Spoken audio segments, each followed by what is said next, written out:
You're trapped. Stuck in a life you built 5 years ago, or 10 years ago, or 20 years ago. And you know deep down you can OW, it's not working anymore. That career? It's draining your soul. That relationship? It's killing who you really are. That city? It's suffocating your potential. That version of yourself? It's outdated, expired, finished. But you won't start again. You won't walk away. You won't rebuild. Why? Because you're afraid. Afraid of admitting you were wrong. Afraid of wasting the time you already invested. Afraid of what people will say. Afraid of being a beginner again. Afraid of starting over from zero. So you stay. You stay in the dead-end job because you've already put in 7 years. You stay in the toxic relationship because you've already invested so much. You stay in the city you hate because you've built a life there. You stay stuck because starting again feels like failure. But let me tell you something that's going to hurt. Staying in the wrong place is a bigger failure than starting over ever could be. Right now, you're living someone else's dream. Following a path you chose when you were younger, dumber, and didn't know any better. And you're too scared to change it. Your life has an expiration date. And you're wasting it being afraid to start again. Today, that fear dies. Today you learn the truth about starting over. Today, you give yourself permission to begin again. Let me paint you a picture of your life right now. You wake up every morning with a weight on your chest. Not physical pain, something worse. The weight of knowing you're living the wrong life. You go to work at a job you took because it was practical or stable or what you were supposed to do, but it's killing you slowly. Every meeting, every task, every day. Your soul is screaming, "This isn't it. This isn't what I'm meant to do," but you ignore it. Because you've already invested so much time, because you have bills to pay, because starting over seems impossible. You're in a relationship that stopped working 2 years ago. You know it. Your partner probably knows it too. But you stay because you're comfortable. Because you've built a life together. Because starting over means being alone. Dating again. Rebuilding from scratch. And that's terrifying. You're living in a place that doesn't fit who you are anymore. Maybe you moved there for school, or for work, or for someone else. But it's not where you belong. Yet you stay because you've established roots. Because you know people. Because moving means starting over. Here's the brutal truth. You're living in a prison of your own making. The bars are made of sunk costs, other people's expectations, and your own fear of starting again. Think about it like this. You're wearing clothes that don't fit anymore. You've gained weight, lost weight, changed shape, evolved, but you're still trying to squeeze into the same jeans you wore 10 years ago. And you're wondering why you feel uncomfortable all the time. Your life doesn't fit anymore. But you're too afraid to get a new wardrobe. So you suffer in clothes that are too tight, too loose, too outdated, too wrong. The stakes here are your entire existence. You get one life, one shot, one ride. And you're wasting it being afraid to start again. Every year you spend in the wrong place is a year you'll never get back. Every day you stay in the wrong relationship is a day you could have spent finding the right one. Every month you waste in the wrong career is a month you're not building the right one. You're going to wake up at 50, 60, 70 years old and realize, you spent your entire life in the wrong place because you were too afraid to start over. You sacrificed your happiness for the illusion of stability. You traded your dreams for fear of the unknown. And by then, it'll be too late. The people who live with the most regret aren't the ones who started over and failed. They're the ones who never started over at all. The ones who stayed. The ones who settled. The ones who were too afraid. Is that going to be you, or are you ready to start again? Lesson 1. Sunk cost is not a reason to stay. You know why you're stuck? Because you're confusing investment with imprisonment. I've already put 7 years into this career. I've already spent 5 years in this relationship. I've already invested so much time, money, and energy, so you stay. Because leaving feels like admitting it was all wasted. But here's the truth. The time is already gone. You can't get it back. Staying doesn't honor your past investment. It just wastes your future too. You're throwing good years after bad years, hoping it'll somehow justify the time you've already lost. It won't. Sunk cost is not a strategy. It's a trap. And you're caught in it. Let me tell you about Rachel. Rachel went to law school. 3 years. 6-figure debt. Passed the bar. She became a lawyer because that's what she'd worked toward for 7 years. Total time with school and practice. 7 years as a lawyer. But Rachel was miserable. She hated the hours. Hated the work. Hated the person she was becoming. Every Sunday night she'd cry thinking about Monday morning, but she stayed. Why? I can't quit. I spent 7 years becoming a lawyer. I have all this debt. I can't just throw it all away. 7 years became 8. 8 became 9. Rachel was dying inside. Her health declined. Her relationships suffered. Her joy disappeared, but the sunk cost kept her imprisoned. Then one day, Rachel's father had a heart attack. Not fatal, but serious enough to shake her. At the hospital, her father said something that changed everything. Rachel, I almost died today. And my biggest regret would have been watching you waste your life being a lawyer when you clearly hate it. Rachel couldn't speak. Her father continued, those 7 years are gone, you can't get them back. But you can stop wasting the next 7. Or the next 17. That night, Rachel made a decision. She quit law. Everyone thought she was crazy. You're throwing away your career. What about all that time and money? You're starting over at 32? Yes, she was. Rachel went back to school for graphic design, something she'd always loved. 2 years of learning. 1 year of freelancing. At 35, Rachel was running her own design studio. Making less money than as a lawyer, but actually happy. People still asked, don't you regret wasting those 7 years? Rachel would say, the only waste would have been spending 40 more years being miserable because I was too afraid to start over. Break free from sunk cost. Step 1. Recognize the fallacy. Past investment does not justify future misery. Write this down. The time is already gone. I can't get it back by staying. Step 2. Calculate the real cost. Don't ask, how much have I invested? Ask how much more will I waste if I stay. Step 3. Make future-focused decisions. Ask, if I was starting fresh today with no history, would I choose this path? If no, it's time to change. Step 4. Honor your past without being imprisoned by it. Your past was necessary to get you here. It wasn't wasted. It taught you what you don't want. Step 5. Give yourself permission to change. Say it out loud. I am allowed to change my mind. I am allowed to start again. Your past investment is done. Your future is waiting. Stop sacrificing tomorrow to justify yesterday. Lesson 2. Starting over is not starting from zero. You think starting over means losing everything. Going back to square one. Becoming nothing. Starting from absolute zero. That's not true. When you start over, you bring everything you've learned with you. The skills, the wisdom, the experience, the relationships, the resilience. You're not starting from zero. You're starting from experience, and that's worth more than you think. You're not the same person who started last time. You're smarter, stronger, more aware. You know what doesn't work. You know what to avoid. You know yourself better. That's not zero. That's advantage.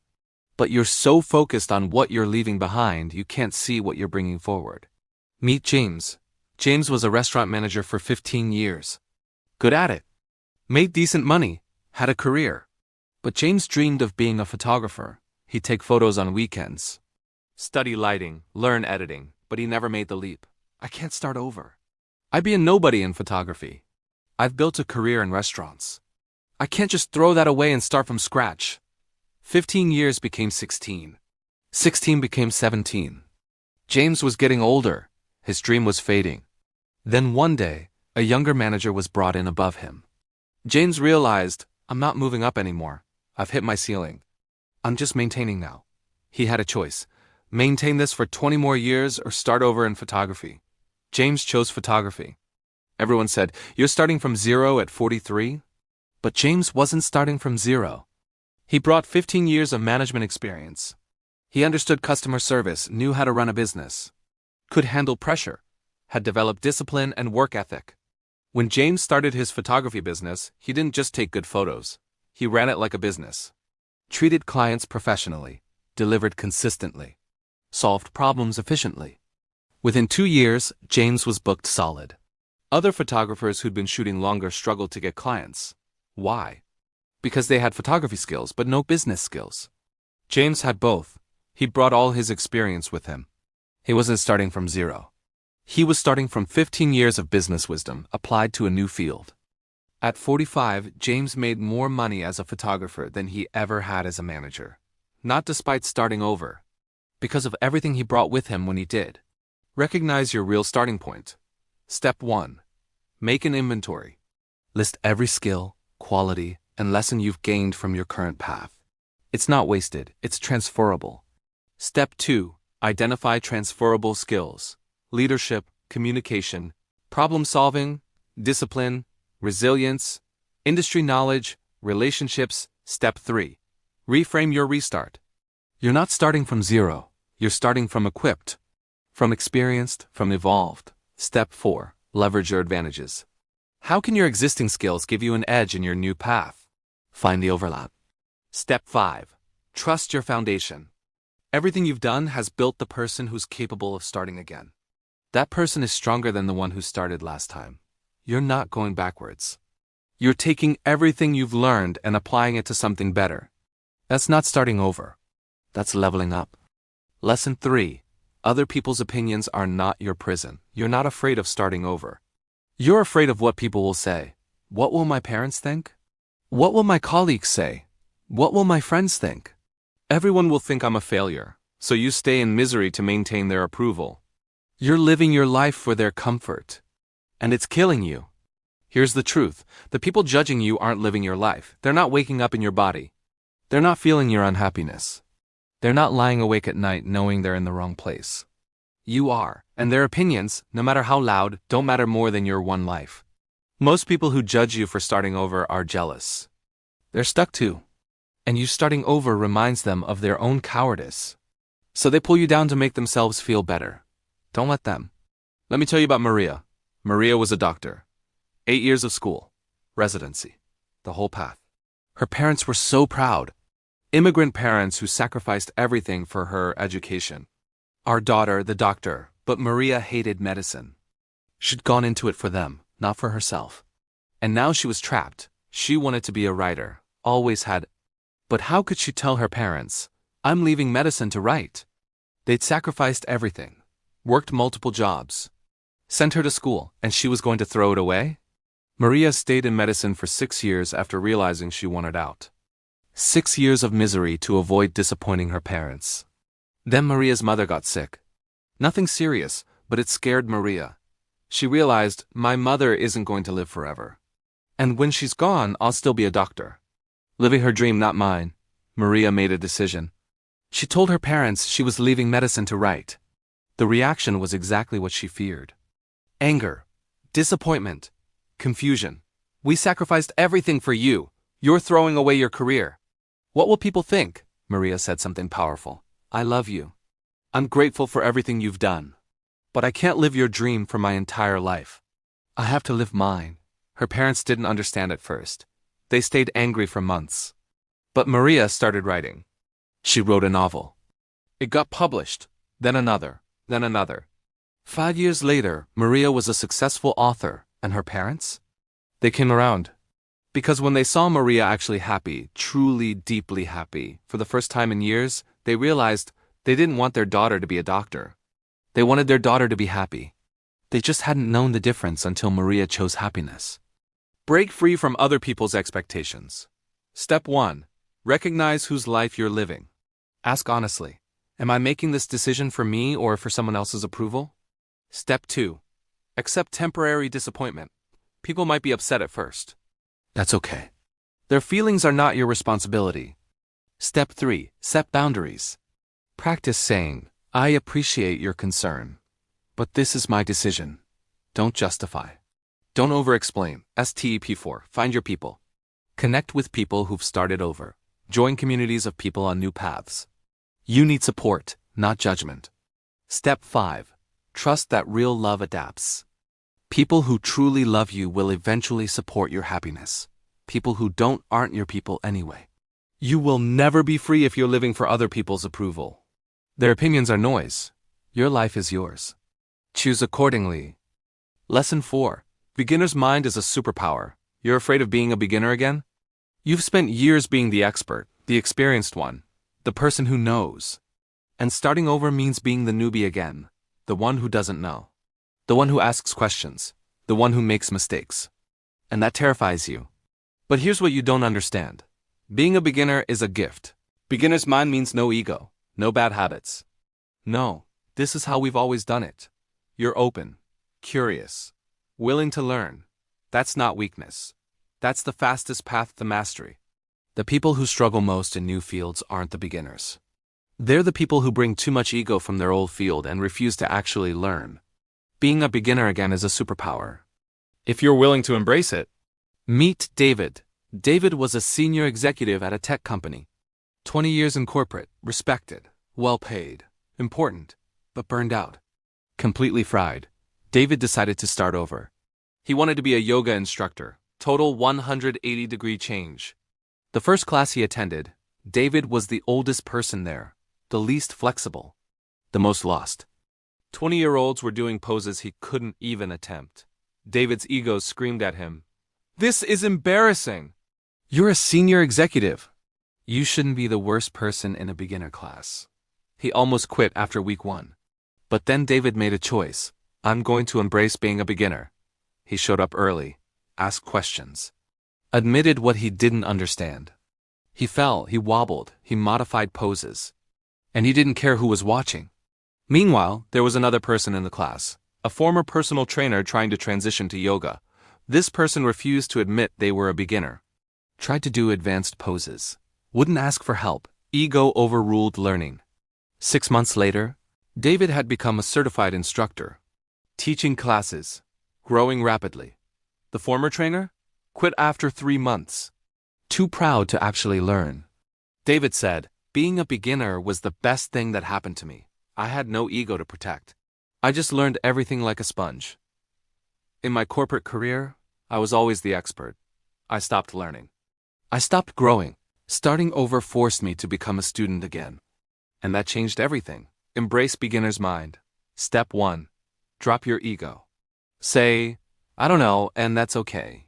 Give yourself permission to be incompetent at first. Step 2. Celebrate small wins. Every skill learned. Every mistake survived. Every tiny improvement. You're building momentum. Step 3. Find a mentor or coach. Someone who's been where you want to go. Learn from them. Don't try to figure it all out alone. Step 4. Practice beginner's rituals. Ask lots of questions, take notes, practice more than you think necessary. Study people who are better than you. Step 5. Reframe discomfort. When you feel incompetent, remember, this is what growth feels like. You're exactly where you should be. Being a beginner doesn't mean you're behind. It means you're brave enough to start something new. That's rare. That's powerful. Own it. Lesson 5. The best time was yesterday, the next best time is now. You're waiting for the perfect time to start over. When you have more money saved, when the kids are older, when you have more experience, when the economy is better, when you feel ready, that perfect time doesn't exist. There will never be a moment when starting over feels easy, safe, and convenient. Never. The best time to start over was 5 years ago when you first knew you were in the wrong place. You can't go back and fix that, but the next best time is right now. Not next year. Not next month. Now. Every day you wait is another day wasted in the wrong place. Stop waiting for permission that's never coming. Stop waiting for perfect conditions that don't exist. Start now, imperfectly, scared, unprepared. Start anyway. Let me tell you about Patricia. Patricia wanted to change careers for 8 years. 8 years. She wanted to leave accounting and become a teacher, but the timing was never right. Year 1. I should save more money first. Year 2. The economy is uncertain. Year 3. I should wait until my kids are in school. Year 4. I'm too old to start over now. Year 5 to 8. More excuses. More waiting. 8 years of knowing she was in the wrong place.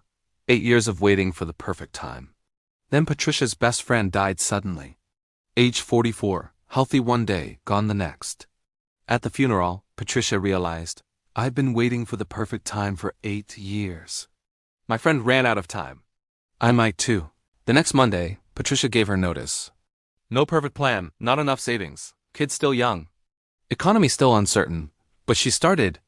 She enrolled in a teaching certification program, worked part-time, struggled financially. It was hard, really hard. But here's the thing, it would have been hard 8 years ago too. There was no year in those 8 years that would have been significantly easier. She'd just been waiting for an easy that was never coming. 2 years after starting, Patricia was a full-time teacher, making less money, working harder. But happy, actually happy. She said, My only regret is waiting 8 years. I lost 8 years being afraid. I can never get those back. The best time to start was 8 years ago. But the next best time was the moment I finally did. Stop waiting. Start now. Step 1. Kill the perfect timing myth. Accept that there will never be a perfect time. There will only be now or never. Step 2. Take the smallest first step today. Not next week. Today, research a program, make a call. Have a conversation, something. Step 3. Set a deadline. By specific date, I will have started, not someday, a real date. Step 4. Calculate the cost of waiting. How many more years are you willing to waste in the wrong place? Step 5. Make the decision irreversible. Tell people, quit something, enroll in something, burn a bridge. Make it real. You've been waiting long enough. The time is now. Not when you're ready. Not when it's perfect. Now. Lesson 6. Your life is a rough draft, not a final copy. You think your life is supposed to be figured out by now. You're supposed to have chosen the right career, found the right partner, settled in the right place, made the right decisions, and now you're stuck with them. That's not how life works. Your life is not a final copy you submitted years ago. It's a rough draft you're editing in real time. You're allowed to rewrite chapters. You're allowed to change the plot. You're allowed to introduce new characters and retire old ones. You're allowed to start a whole new book. But you're treating your life like it's already published and unchangeable. It's not, you're still writing it. And it's time to pick up the pen. Meet Thomas. Thomas thought he had it all figured out at 25. Married his college sweetheart. Got a job at his dad's company. Bought a house in his hometown. The script was written: take over dad's business, raise a family, retire in the same town. Perfect plan, all figured out. By 35, Thomas was miserable. His marriage was loveless. His job was unfulfilling. His town felt suffocating. But the script was already written. How could he change it now? Everyone was counting on him. His wife, his dad, his employees, his community. Changing the script meant disappointing everyone. So Thomas stayed with the script for 5 more years. At 40, Thomas had a breakdown. Panic attacks, depression, couldn't function. His therapist asked, if you were writing your life from scratch today, what would it look like? Thomas described a completely different life, living in a city, working in music, single or with a partner who actually loved him. The therapist said, so why aren't you writing that life? Because I already wrote a different one. Then rewrite it. Those 2 words changed everything. Thomas realized he'd been treating his life like a book he'd already published, but it wasn't published. He was still writing it. He could change it. Thomas got divorced. Sold his share of the business. Moved to Nashville. Started over at 40. Everyone thought he was having a midlife crisis. He wasn't. He was finally writing his real story instead of living someone else's script. At 45, Thomas was remarried to someone he actually loved, working in music production. Living in a city that felt like home. He said, I spent 15 years living a rough draft I wrote when I was too young to know better. I thought I had to stick with it. I didn't. Now I'm writing the version I actually want to live. Embrace life as an editable draft. Step 1. Recognize your life is not final. Nothing is permanent. Everything can be changed if you're willing. Step 2. Audit your current draft. Ask, what parts of my life reflect who I was, not who I am? Step 3. Give yourself permission to rewrite. Say out loud, I am allowed to change my mind about my own life. Step 4. Start with 1 chapter. You don't have to rewrite everything at once. Start with 1 area, 1 relationship, 1 commitment, 1 decision. Step 5. Accept that rewriting is messy. Rough drafts aren't perfect. That's okay. Keep editing. Keep improving. Keep rewriting. Your life is not set in stone. It's clay you're still molding. Pick up the tools. Reshape it. Lesson 7. Regret of action fades. Regret of inaction grows. You're more afraid of regretting starting over than you are of regretting staying stuck. That's backwards. If you start over and it doesn't work, you'll regret it for a while. Maybe 2, maybe 2. But then you'll recover. Learn. Try something else. The regret fades because you tried. But if you don't start over, if you stay stuck, that regret compounds. Year after year, it grows. I should have left. I should have tried. I should have been brave.